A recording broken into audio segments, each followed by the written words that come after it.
Mental health is very important. I already spoke about this on my last video, so today I would like to share with you some practical advice about how to cultivate a healthy mind.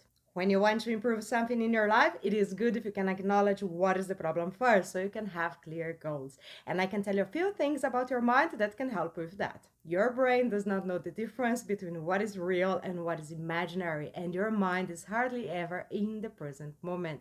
It tends to go either to the past or to the future, and too much past might lead to depression, too much future might lead to fear and anxiety. If you want to have peace, you have to focus on the present moment. Eckhart Tolle says that we have an addiction that we're not even aware about it, to think. As I know that most of our thoughts are repetitive and very often negative, I look at them as habits. Addictions or habits, whatever way you choose to perceive your thoughts, you cannot break free from them and cultivate a healthier mind if you don't do anything to change. Your mind is like a muscle, you need to exercise it. So if you want to improve your mental health, you should focus on training your mind to be in the present moment, to defeat your negative thoughts, and to change the broken record inside your mind, your thought patterns. And here are 5 practices that can help you to do that. We don't realize this, but our breathing has a lot of power.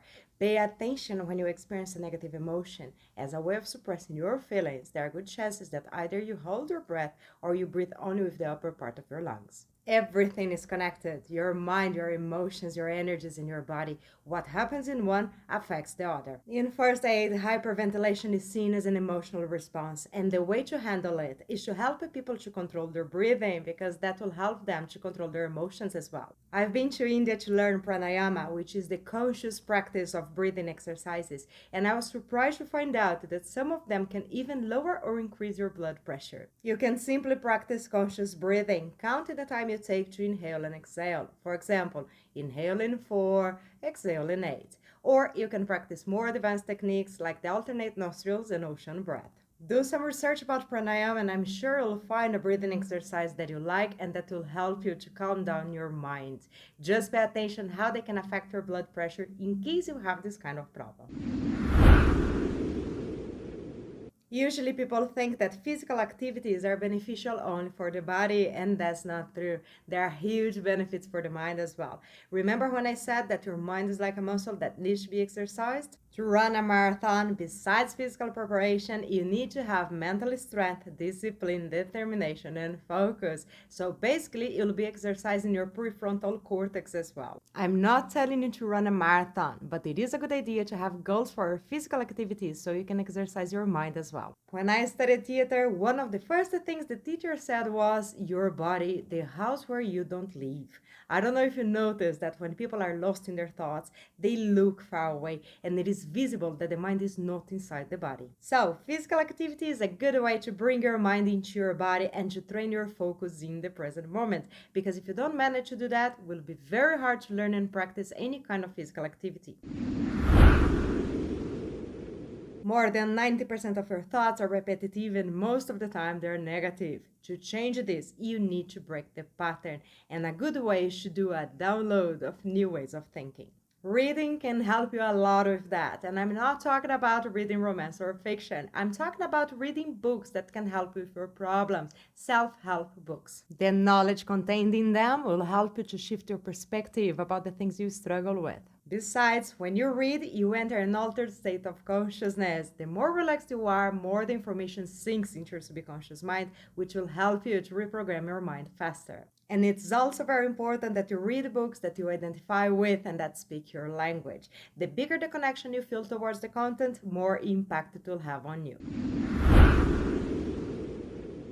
To practice gratitude is another great way to reprogram your mind. To exercise a positive perspective will help you to change your thought patterns and to establish new connections in your brain. But please don't keep saying thanks for this, thanks for that in a mechanical way. Feel it. Make a list with everything that you are thankful in your life, and when you practice gratitude, feel it in your heart. To do that, 5 minutes a day can make a huge difference in your life. You will know you became good at it when you can feel grateful even for the things that you dislike. That means you are exercising your power of choice about how you perceive things and react to them, instead of being ruled by your subconscious mind. Meditation is not about emptying your mind. This is a misconception. Meditation is about being in the present moment, going inside yourself and observing your thoughts. Most of your suffering comes from your thoughts. So if you want to change that, you need to develop a very strong inner observer to monitor, argue, and defeat them so you can have more peace. Meditation is not the only mental gym that you can do. Anything that teaches your mind to spend more time in a relaxed state will be a good training. On my video about how to connect with the universe through your mind, I explained the brain waves and how they're related to the states of consciousness.